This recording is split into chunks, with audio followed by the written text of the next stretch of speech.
ప్రసాదంలో వినియోగించిన కల్తీ నెయ్యి కేసులో దర్యాప్తు వ్యవహారం ముగింపు దశకు చేరుకుంది. సుప్రీంకోర్టు పర్యవేక్షణలో జరుగుతున్న కేసులో నెలాఖరులోగా కేంద్ర సిట్ బృందం ఛార్జ్షీట్ నమోదు ఏపీ హైకోర్టుకు సమర్పించాల్సి ఉంది. ఇప్పటికే తుది ఛార్జ్షీట్ కోసం పలుసార్లు గడువు కోరిన సిట్ అధికారులు నెలాఖరులోగా న్యాయస్థానానికి సమర్పించిన పరిస్థితి ఏర్పడింది. ఇప్పటికే కేసులో ఏఆర్, బోలేబాబా, వైష్ణవి డైరీ డైరెక్టర్లను A2, A3, A4 నిందితులుగా చేర్చడంతో పాటు మొత్తం 16 మందిని అరెస్ట్ చేసి విచారిస్తున్నారు. అయితే A1 ఎవరనే సస్పెన్స్ మాత్రం ఇంకా కొనసాగుతూనే ఉంది. తాజా పరిణామాలను బట్టి చూస్తే A1 గా కీలక వ్యక్తి పేరును సిట్ బృందం చేర్చబోతోందని ప్రచారం హోరెత్తుతోంది. కేసు విషయంలో అప్పటి టీటీడీ చైర్మన్ వైవి సుబ్బారెడ్డి, ఆయన PA అబ్బన్నను విచారిస్తున్నారు. మరోవైపు ఈ ఇద్దరితో పాటు మాజీ టీటీడీ చైర్మన్ భూమన కరుణాకర్ రెడ్డిని కూడా విచారణకు రావాల్సిందిగా నోటీసులు జారీ చేస్తారని సమాచారం. కల్తీ నెయ్యి కేసులో అసలు అది నెయ్యే కాదని కెమికల్ అని చెప్పడంతో మొత్తం మీద సిట్ సమర్పించబోయే ఛార్జ్షీట్ రాజకీయంగా తీవ్ర ఆసక్తి రేపుతోంది.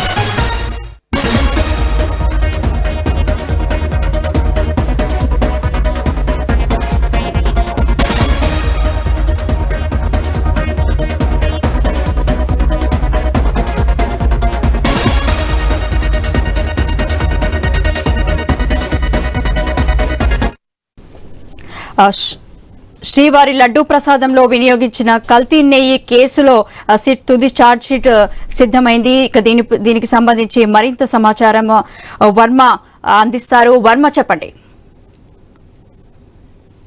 టీటీడీ కల్తీ లడ్డూ కేసుకు సంబంధించి కూడా దర్యాప్తులో ముగింపు దశకు వచ్చిందని కూడా చెప్పుకోవచ్చు. ఇప్పటికే పలుసార్లు కోర్టును గడువు కోరిన కేంద్ర సిట్ బృందం ఈ నెలాఖరు లోపు తుది ఛార్జ్ షీట్ సమర్పించేందుకు సిద్ధమైతే చేస్తున్నారు. ఇప్పటికే ఏఆర్ డైరీ, అలాగే బోలేబాబా డైరీ, వైష్ణవి డైరీలకు సంబంధించిన డైరీల 4 డైరెక్టర్లను కూడా 2, 3, 4, 5 నిందితులుగా చేర్చి అనంతరం మరికొంతమందిని కూడా చేర్చి మొత్తం 16 మందిని ఇప్పటిదాకా దీంట్లో అరెస్ట్ చేసి విచారణ అయితే కొనసాగుతుంది. అయితే A1 నిందితుడు ఎవరనేది ప్రస్తుతం సస్పెన్స్ అయితే ఇంకా కొనసాగుతూనే ఉన్న పరిస్థితి. ఈ నేపథ్యంలో గత 4 రోజుల క్రితం ఏదైతే ఈ స్కామ్ జరిగిందని ఆరోపిస్తున్నారో అప్పట్లో టీటీడీ చైర్మన్ గా ఉన్న సుబ్బారెడ్డి PA అబ్బన్నను అరెస్టు చేసి అతను కూడా విచారిస్తున్నారు.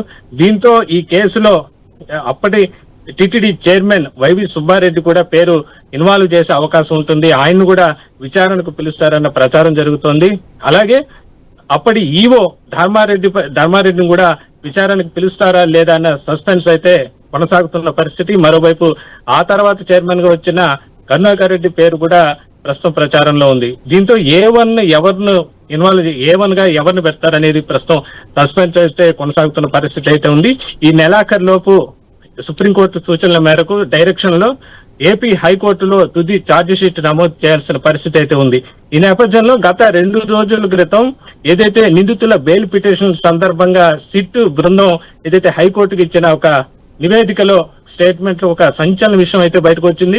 అసలు నెయ్యిలో కల్తీ కాదు, అది పూర్తిగా కెమికల్, అసలు నెయ్యే కాదు అన్నట్లుగా కూడా ఒక స్టేట్మెంట్ అయితే న్యాయమూర్తి దృష్టికి సిట్ అధికారులు తీసుకొచ్చారు. దీంతో ఇది మరింత సంచలనం రేపిందని కూడా చెప్పుకోవచ్చు. మొత్తం మీద అప్పట్లో బోలేబాబా డైరీని 2022లోనే టీటీడీ బ్లాక్ లిస్ట్ లో పెట్టింది. అయితే ఆ తర్వాత బోలేబాబా డైరీ ఏదైతే సూచనల మేరకే ఏఆర్ డైరీ టెండర్ దక్కించుకుందన్న ఆరోపణలు వచ్చాయి. అయితే ఏఆర్ డైరీ టెండర్ తీసుకున్నప్పటికీ కూడా ఈ బోలేబాబా డైరీ ఈ వైష్ణవి డైరీల ద్వారా కల్తీ నెయ్యిని ఏఆర్ డైరీకి పంపించి అక్కడి నుంచి టీటీడీకి రవాణా చేసిందన్న ఆరోపణలే ప్రస్తుతం కేసులో ప్రధానంగా వస్తున్నాయి. తాజాగా పూర్తిగా కెమికల్ మిశ్రమం కూడా కలిసిందన్న ఏదైతే ఆరోపణల నేపథ్యంలో ఇక సిట్ సంబంధించే తుది నివేదిక ఎలా ఉంటుందనేది మాత్రం ప్రస్తుతం ఆసక్తి రేపుతుందని చెప్పుకోవచ్చు. మొత్తం మీద ఈ నెలాఖరులోపే మొత్తం నిందితులు ఎంతమంది అనేది కూడా స్పష్టత వస్తుంది. అయితే A1 గా ఎవరు ఉంటారు, దీంట్లో అప్పటి వైసీపీ ప్రముఖుల పేర్లు కూడా ఉంటాయా అలాగే టీటీడీ ఉన్నతాధికారుల పేర్లు ఉంటాయా అనేది మాత్రం ఇంకా సస్పెన్స్ అయితే కొనసాగుతున్న పరిస్థితి అయితే ఉంది. దీంతో దూకుడు పెంచిన సిట్ అధికారులు ఈ నెలాఖరులోపు పూర్తి స్థాయిలో దర్యాప్తు ముగించి తుది ఛార్జ్ షీట్ ఏదైతే కోర్టుకు సమర్పించాల్సి ఉంటుంది. ఎందుకంటే ఇప్పటికే పలుసార్లు హైకోర్టు ఛార్జ్ షీట్ గురించి నివేదిక ఇవ్వాల్సిందిగా కూడా అడగడం జరిగింది. ఎందుకంటే దీంట్లో నిందితులు ఇప్పటికే పలుసార్లు బెయిల్ పిటిషన్లు కూడా దాఖలు చేస్తున్నప్పటికీ కూడా ఈ ఛార్జ్ షీట్ ఫైనల్ కాకపోవడంతోనే బెయిల్ పిటిషన్ కూడా ఆలస్యం అవుతూ వస్తోంది. దీంతో న్యాయమూర్తి ఆదేశాల మేరకు ఈ నెలాఖరు లోపు సిట్ అధికారులు తుది ఛార్జ్ షీట్ సమర్పించే దిశగా అయితే అడుగులు వేస్తున్నారని చెప్పచ్చు. Thank you Varma.